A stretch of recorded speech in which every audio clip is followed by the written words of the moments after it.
निर्भीड निष्पक्ष उटंकनाचा बुलंद आवाज, राजसत्ता न्यूज।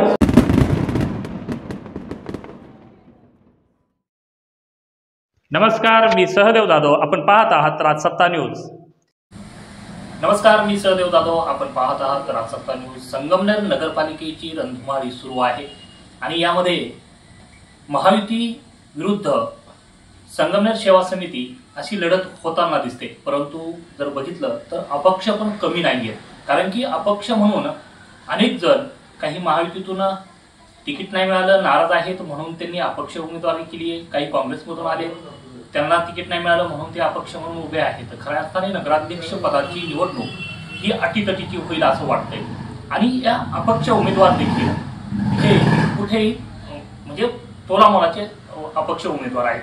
आपण असेच एक तोलामोलाचे अपक्ष उमेदवार राहिलेले, काही दिवस काँग्रेसकडून नगरपालिकेवर नगरसेविका म्हणून राहिलेले सुषमाताई तवरे क्षत्री या नगरपालिकेवर नगरसेविका होत्या। आपण त्यांनाच भेटणार आहोत, त्यांच्याशीच चर्चा करणार आहोत, कारण की आज ते नगराध्यक्ष पदासाठी उमेदवारी करत आहेत। त्यांचा मोठा जनसंपर्क आहे, त्यांचा विविध क्षेत्रामध्ये मोठं नाव आहे। शैक्षणिक असेल, राजकीय, सामाजिक क्षेत्रामध्ये त्यांचं मोठं नाव आहे। एक नगरसेविका कालावधीमध्ये त्यांनी अनेक उपक्रम राबवले, त्यामुळे त्या चर्चेत राहिलेल्या आहेत। आपण थेट भेटूयात सुषमाताई तवरे यांना। ताई नमस्कार। नमस्कार। काय आता आपण नशीब आजमावताय, आपल्याला लोकांनी का चॉईस करावं, का आपल्याला निवडून द्यावं, काय वाटतंय मग? हा बरोबर आहे। आता इतक्या दिवस 25-30 वर्ष झालेली आहेत। काँग्रेसची सत्ता आहे, मी तिथूनही नगरसेविका म्हणून निवडून आलेली आहे, सगळ्या सुरू झाले। पण तरी आता 15 वर्ष तर नगराध्यक्ष म्हणून त्यांच्याच ताब्यात होतं। पण आज जर तुम्ही पाहिलात तर संगमनेरमध्ये रस्ते मेन रस्ते जर पाहिले तर सगळे असे उखडलेलेच आहेत। काम होतं परत आणि रस्ते उखडले जातात, पक्का असं कॉन्क्रीट कुठं हे झालेलं नाहीये रस्त्यांचं। तुम्ही बाजारपेठेत पहा, नवीन नगर पहा आणि रस्त्याच्या कुठल्याही गल्ली बोळात जरी पाहिले तर रस्ते एकदम हे झालेले आहेत। आणि मूलभूत याच गरजा आहेत, लोकांच्या म्हणणंच ते आहे की काय असतं, पाणी, रस्ते, वीज पाहिजे आहे लोकांना, रोजगार महत्वाचा आहे, महिलांच्या आणि युवकांच्या हाताला रोजगार पाहिजे आहे। तर माझं नगरपालिकेत गेल्यावर हे मूलभूत गरजा तर आहेतच, पण त्याच्याबरोबर मला म्हणजे आजपर्यंत न आलेला विषय तुम्हाला सांगते, मला शेतकऱ्यांसाठी सुद्धा काम करायचंय नगरपालिकेत माध्यमातून। शेतकरी खुश असला तर आपल्या संगमनेरचा व्यापारी खुश राहील आणि व्यापारी खुश असला तर संगमनेर सगळं चांगलं चालेल। तर त्याच शेतकऱ्यांच्या याच्यावर, माझ्या बळीराजाच्या याच्यावर जोरावर मला संपन्न करायचंय संगमनेर। तर त्याला मेन कारण आहे तर तो आपला बळीराजा, तो पिकवतो म्हणून आपण खातो आणि बाजारपेठ फुलती। तर त्याच्या माध्यमातून मला युवकांना रोजगार द्यायचंय आणि महिलांच्या हाताला काम द्यायचंय। तुम्ही असं पाहत असाल की मी राजकारण कधी केलेलंच नाहीये, सुरुवातीपासून जे केलंय ते समाजकारणातच केलेलं आहे। आजही नगरपालिकेत जाऊन मला समाजकारण करायचंय, म्हणजे 90% मी समाजकारण करणार आहे, 10% राजकारण करणार आहे बस। म्हणजे इतकं माझं म्हणजे विजन आणि हे मत माझं क्लिअर आहे। आपल्याला काय वाटतंय की आता नगरपालिकेसाठी तुम्ही उभे आहे, तुम्ही असं काँग्रेसकडे काम केलेले? हो, काँग्रेसकडे काम करत असताना आपण काँग्रेसकडे तिकीट माहिती नाही का? आपला महायुतीशी चांगला जनसंपर्क आहे, तर त्यांच्याकडे तिकीट माहिती नव्हतं का? काँग्रेसकडे मागायचं तर तसं आता त्यांचं ठरलेलंच होतं, त्यामुळे त्यांना काही आता बोलण्याचं हे नाही की त्यांचं घरचं सीट होतं आणि त्यांना आता नवीन त्यांचा पक्ष हे करून म्हणून तिथं तर काही हे नाही। पण आम्ही आपण सगळ्यांनी संगमनेरकरांनी आपण त्यांना चेंज म्हणून अमोलभाऊ खताळांना निवडून दिलं होतं, तर त्या आम्ही युतीचं तिकीट आम्ही त्यांना मागायला गेलो होतो आणि सांगितलंही होतं।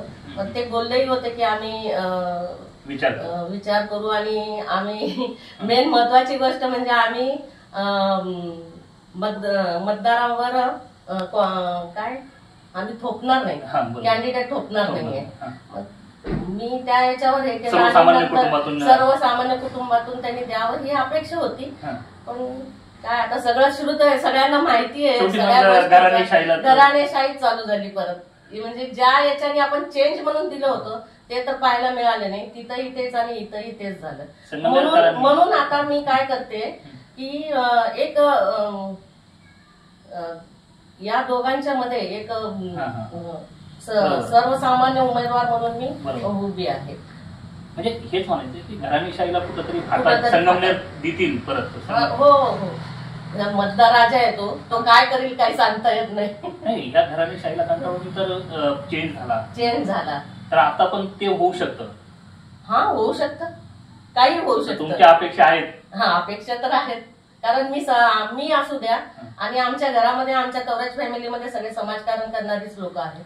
आता तुम्ही पाहिलात तर माझ्या सासऱ्यांपासून तर माझ्या मिस्टरचं आता सध्या काम चालू आहे.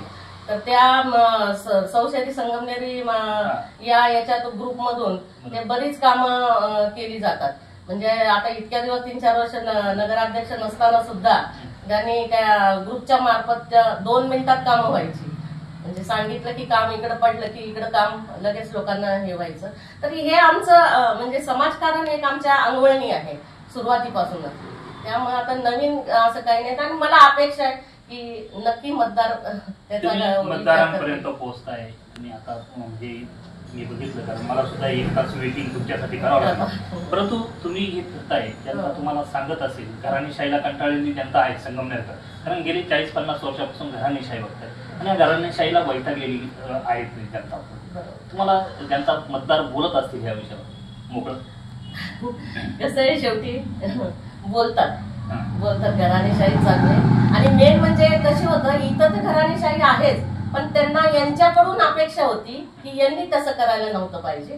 तर लोक हेच बोलतात की ते चूक आहे. असं जनतेला काय आव्हान करा? जनतेला एकच आवाहन करेन मी की बाबा, एक सर्वसाधारण कुटुंबातली मी महिला आहे आणि तुम्ही माझं काम पाहिलेलं आहे, तुम्हाला माहिती आहे. आणि माझ्याकडं 24 तास तुम्ही कधीही येऊन तुम्ही माझ्याकडून काम करून घेऊ शकता. आणि घराणेशाही सोडून थोडंसं चेंज करून पहा, बस इतकंच. आणि मी सर्वांना एक विनंती करते, मी सगळ्यांपर्यंत पोहोचण्याचा प्रयत्न करते आहे.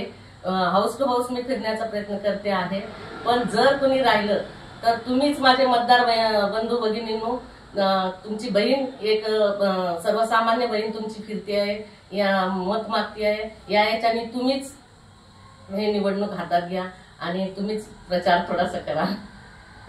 टच लेझर क्लिनिक, लेझरद्वारे मूळव्याध, फिशर, भगंदर उपचार केंद्र, कॅनडा मेक लेझर मशीनद्वारे उपचार, मूळव्याधचं इंजेक्शन देखील उपलब्ध. पुरुषांसाठी शिश्न शिथिलता घालवून ताठरपणा निर्मिती उपचार, दुर्बिणीद्वारे पित्ताशयाचं ऑपरेशन, अपेंडिक्स, हर्निया, हायड्रोसिल व इतर उपचार सुविधा. तर बघताय काय, आजच संपर्क करा. Doctor Kanade hospital, Nagar Manmad road, ग्रामीण रुग्णालया शेजारी, राहाता, जिल्हा अहिल्यानगर. संपर्कासाठी क्रमांक आहे 942 0636 736 किंवा 8208 423324.